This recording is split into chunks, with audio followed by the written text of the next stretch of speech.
on fire. Defenders are terrified. Rodri is on fire. Defenders are terrified. तो दोस्तों आज as a Spanish national team fan and a Manchester City fan मुझे बहुत ही खुशी हो रही है। 2 दिन पहले मैं वीडियो नहीं बना पाया इसके बारे में, फिर भी आज मुझे टाइम मिला है, इसलिए बैलन डोर 2024 के बारे में मैं ये वीडियो बना रहा हूँ।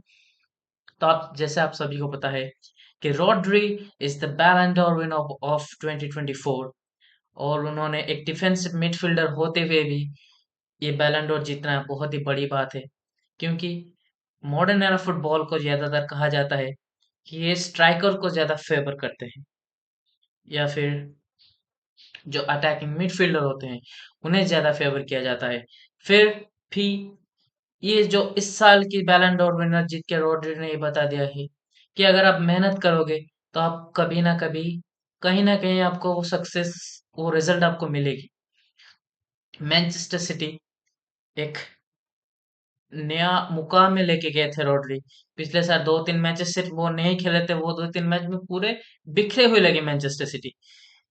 अभी इस साल तो उन्हें एशियल इंजरी हुआ है और as a Manchester City fan बहुत मिस कर रहे हैं हम सब उनको।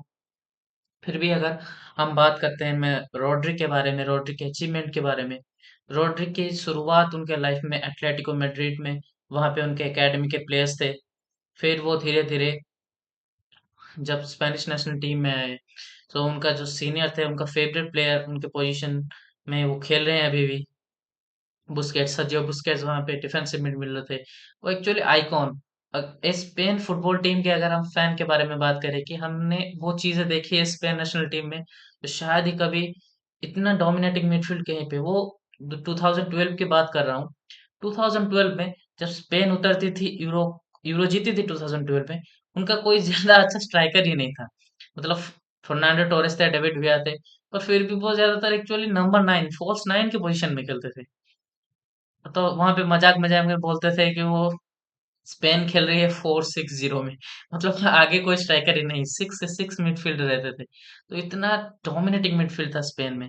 फिर भी इतना डोमिनेटिंग, इतना क्लासिक मिडफील्ड रहते हुए भी स्पेन अभी तक बैलन डोर नहीं जीत पाया था। जी हाँ, स्पेन बैलन डोर ना जीतने पाना सबसे बड़ा जो था वो है Manchester, sorry, Ronaldo and Messi.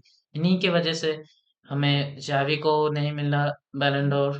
मतलब कहीं ना कहीं वो बेटर थे उनसे, मैं नहीं बता रहा हूँ कि वो डिजर्विंग करते थे। फिर भी बहुत सारे डिबेट रहता है कि ये डिजर्विंग है, ये या डिजर्विंग नहीं है। अगर आप देखा जाए ये मैच में जहाँ पे जावी थे, इनिएस्टा थे, बुस्केट्स थे, तो ये सब चीजें, जावी ओलोंजो थे, इतने सारे अच्छे अच्छे मिडफील्डर होते हुए भी स्पेन कभी भी बैलन डोर नहीं जीत पाया था।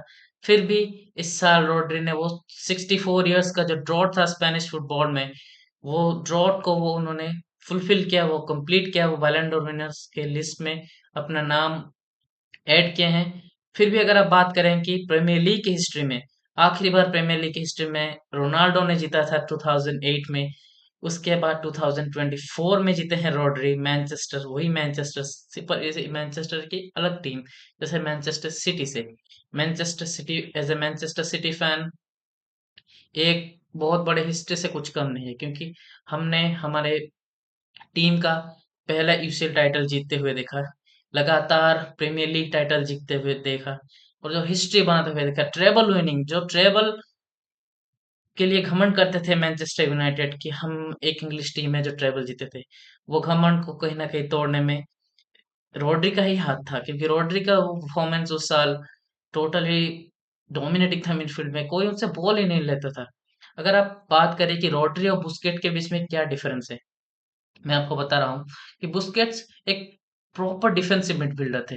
वो स्कैन करते थे, पिच इधर उधर स्कैन करके देखते थे कि मैं बॉल कहाँ पे पास करूंगा। और रॉड्री वो एक बॉल कैरिंग डिफेंसिव मिडफील्डर है। वो बॉल लेके डी के अंदर जाते हैं, वहां से वो शॉट लेते हैं, दूर से भी शॉट लेते हैं, और डिफेंसिवली इतना सॉलिड ना होते हुए भी ये उनका एक पॉजिटिवनेस है जो मुझे बहुत अच्छा लगता है रॉड्री का। अगर हम फिर से बात करें कि इस साल की बैलन डोर रॉड्री को क्यों मिलना चाहिए, बहुत सारे लोग आर्ग्यू करेंगे कि इस साल के बैलन डोर रॉड्री डिजर्व नहीं करते। पर ये बिल्कुल ही गलत है दोस्तों, क्योंकि रॉड्री बैलन डोर की क्राइटेरिया क्या होता है, पहले ये बात बताओ कि एक प्लेयर उनके टीम का विनिंग में कितना कंट्रीब्यूशन क्या है, और पूरा टूर्नामेंट में जो इंपॉर्टेंट टूर्नामेंट्स में कैसे परफॉर्मेंस करता है, वही ज्यादातर क्राइटेरिया रहता है बैलन डोर में। Vinicius junior is excellent player, मैं मानता हूं कि वो उन्हें को मिलना चाहिए था, पर ऐसा कुछ ही मोमेंट पहले ही ऐसा आया कि न्यूज आया, तो बहुत सारे लोग एकदम, मुझे पता नहीं कि क्या फील हुआ होगा उन्हें, पर बहुत ही दुख तो हुआ होगा विनीसियस जूनियर को। हमारे रियल मैड्रिड के फैंस, उनके प्लेयर्स, उनके कोचेस, कोई भी नहीं आया था बैलन डोर सेरेमनी में। कहीं ना कहीं ये एक डिसरिस्पेक्ट है टुवर्ड्स द बैलन डोर विनर रॉड्री। मुझे ये लगता है कि ये चीज के कारण मुझे बहुत दुख हुआ कि रियल मैड्रिड एक सोर लूजर जैसे बिहेव कर रहे हैं। सोर लूजर्स मतलब, हमें पिछले साल अगर 2023 में हालांड ने इतना कुछ किया था, फिर भी जब जिस मोमेंट में अर्जेंटीना ने वर्ल्ड कप का वो पेनल्टी फाइनल शूट आउट में जीता, तो उन्हें पता लग गया था कि हालांड नहीं जीतने वाला बैलन डोर। फिर भी उन्होंने बैलन डोर सेरेमनी अटेंड किया, फिर भी उन्होंने, उनको वो सम्मान मिला जो सम्मान वो नहीं, उन्हें एक ट्रॉफी मिला। बैलन डोर शायद हालांड को नहीं देने वाले थे, इसलिए कोपा ट्रॉफी निकाले थे। ये हमारे फ्रांस फुटबॉल फेडरेशन में, फ्रांस फुटबॉल फेडरेशन ही बैलन डोर देते हैं। तो इसी के साथ साथ दोस्तों, तो 100 बात की एक बात है कि क्यों वो चीजें उन्हें समझना चाहिए कि आप डिसरिस्पेक्ट नहीं करते कोई प्लेयर को, कर सकते कोई प्लेयर को। हालांकि मानते हैं आप नहीं चाहते कि ये डिजर्विंग प्लेयर नहीं है, पर आपके चाहने से नहीं चाहने से कुछ नहीं होता। ये एक वोटिंग प्रोसेस से होता है। आई थिंक फ्रेंच फुटबॉल जो बैलन डोर दे रहे हैं उनको कहीं ना कहीं सही करना होगा। इस सिस्टम, वोटिंग सिस्टम एकदम मुझे सही नहीं लगता, क्योंकि पीआर एजेंसी आ जाती है वहां पे, बहुत सारी चीजें आ जाती हैं। तो शायद अगर आप एक पैनल बनाते हो कि वो पैनल डिस्कशन करेंगे कि कौन ज्यादा डोमिनेटिंग है। ज्यादातर क्या बात करते हैं ना फुटबॉल में, अगर आप देखोगे तो फ्लैशी प्लेयर्स, अटैकर्स, इस सब को ज्यादा महत्व देते हैं।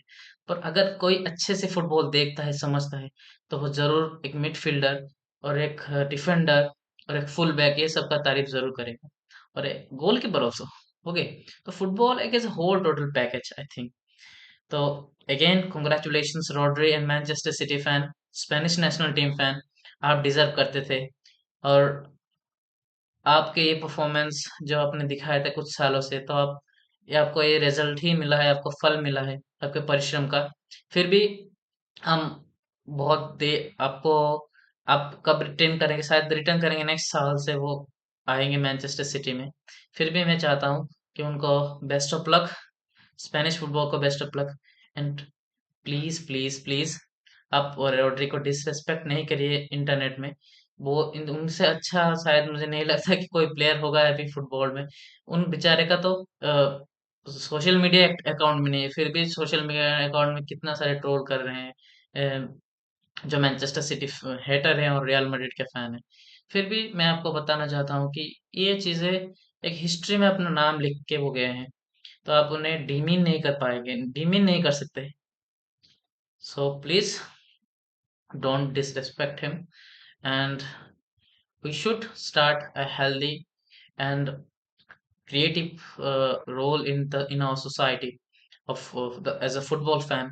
We should respect the opponent, we should understand why this thing has happened. Okay, so okay, that's it, and this is short video from my side to congratulate Spanish national Rodri 16. All the best.